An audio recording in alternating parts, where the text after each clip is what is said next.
What's up, guys? This is Coach Grant with First Down Training, and today we're going to be talking about how wide receivers can be unguardable versus press. So we're going to be giving you two specific tips that every wide receiver can focus on to help them beat press coverage generally every single time, you guys. So we're going to look at this first example here from this release. This wide receiver's name is Cameron Perry. This clip was kind of circulating around social media. I posted it on Instagram, on TikTok, got a lot of traction. A lot of people were saying what a great release it was, and so I wanted to break it down here in more detail for you guys on our YouTube channel. So he's going to be working this kind of punch crossover release. So we're going to talk about how the first step of any crossover is the most important step. So whenever you are doing a press release, you guys, and let's talk about the example. He's got to run like a goal line back pylon fade. He's got a DB who's inside shade about 2 to 3 yards off. I'd say probably about 2 yards off, but he's inside shade. So what's our goal? Our goal is to make this DB think that we were trying to run a slant, right? So what we have to do is we got to try to square him up, which means attack his leverage, aka attack his midline, which is an imaginary line that goes to the middle of his body. So when we square him up, the first thing that I want you to think about, guys, is that when we have the DB in this position, you got to pretend you were driving a car. So when you're driving a car, think of it like this. Think of it like a 3-lane highway. You got the far left lane, you got the middle lane where you and the DB are, and then you got the far right lane. So if I want the DB to move to that left lane, I actually have to step to the left lane. If I want him to move to the right lane, I got to step with my right foot to the right lane. That's the only way that we are going to get this guy to bite. Now, it's more than just stepping there, though, you guys. If I just step there and my foot is really, really wide, but my body still stays in the middle lane, I'm going to be off balance. So the first tip that I could give to you guys is make sure that when you step to that lane, your hip and your head are attached with your foot. So watch him when he does this crossover move, because when a DB's guarding us in press, what is he looking at, guys? He's looking at our hips. At least a disciplined DB will, right? So like a non-disciplined guy, his eyes are going to be high. He's looking at the receiver's head. I see receivers and receiver coaches all the time. They do, all their fancy drills, and they're just leaning, you know what I mean? They're just moving their head absurdly. You don't need to do that, guys. The selling of your release comes from your hips and it comes from your head going with the step. So when he decides to do this move, pay attention to the first step. He's doing a crossover, right? So he attacks the DB's leverage and then he does a crossover, very similar to a basketball crossover, right? So his first step is in the direction he's going first. That's not the step that's going to sell it. I actually don't want the DB to go this way. So this step actually has to step down. That's the mistake that a lot of receivers will make on their crossovers. They step really big and really wide with their first step. Don't need to do that, guys. You step down. Step down, and what you want to do is, the reason why you want to step down is so that foot can be underneath your shoulders, and what can you do off of that foot? You push off of that foot. And when you push off of that foot, it makes it easier for your hip and your head to go with this step. So you see how far he's stepping, but it's still like an explosive step.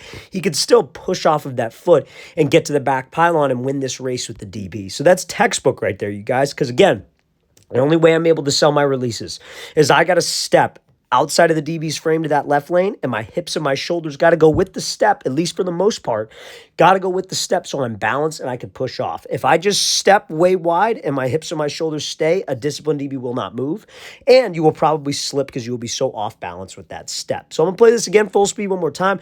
Great job by Cameron Perry working this release and then winning on that goal line fade. Now, before we get into our second tip here for press releases, this is some practice film. This is an insanely nasty release here from this receiver. Guys, if you're a wide receiver and you would like to train with myself and my staff of coaches, or even a quarterback watching this, check out that very first link in the description below where you can sign up for one of our 2-day-long QB and wide receiver training camps. We're coming out to 8 more cities across the entire U.S. this year. We've already had about 8 camps.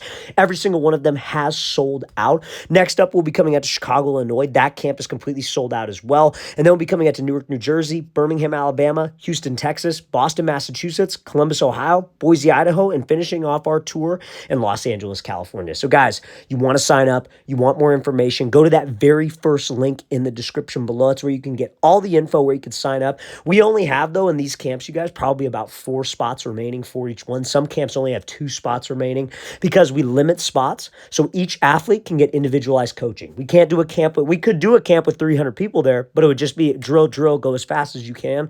We don't want to do that. We want to take the time specifically with each athlete, and that's what we're trying to do. So guys, make sure you take advantage of that. Very first link in the description below. We'd love to have you there. Let's get back to this video. So let's talk about this now. So this receiver is going to be doing something called a slide release. And this is the second tip that makes you unguardable. When you were working against a press DB, make your releases look the same. Okay, so let's watch what he does here. So he comes off the ball, he does this little slide, crossover. Bam, wins on the slant. Like, works this dude. Coach is fired up. Everybody's excited. Let's talk about it, right? So how many times have you seen elite level wide receivers like Justin Jefferson, Devontae Adams, Keenan Allen? What do they do when they have inside shade press and they have to run a fade? They'll come off the ball and they'll do this little slide and then they take off and go. And the reason why they slide is because when they slide, a DB is expecting the wide receiver to slide outside. So he's attacking his outside shoulder and outside hip. And he's taught to expect something back to the inside like a slant or a 5-yard in. I can use that to my advantage as a receiver, but it goes both ways, right? So what I could do is I could slide, DB's thinking sit, then bam, I take off and go. And then maybe I get a fade. Maybe I don't, though. Maybe my job is just to run this DB off. So what I would do is I'd slide right here. You change the tempo, you slow things down, then you take off and go.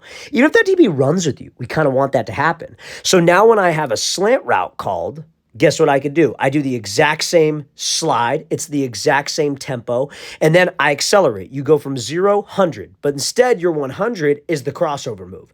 And pay attention to the crossover, guys. He steps down with the first step. What does he do off of the first step? He pushes off of it. Notice how this step outside the DB's frame in the left lane, his hip and his head are going with it because he's pushing off of the inside foot, and that's what gets that DB to jump. So fellas, if you can think about the driving lane method and make your releases look the same. Pair your releases with another release on the field or another release in your tool belt in your arsenal. You will be unguardable versus press. And it is very, very tough for a DB to get a gauge on us. But great example of a slide release there. Very nasty release from this receiver. And I think that's something we can all learn from.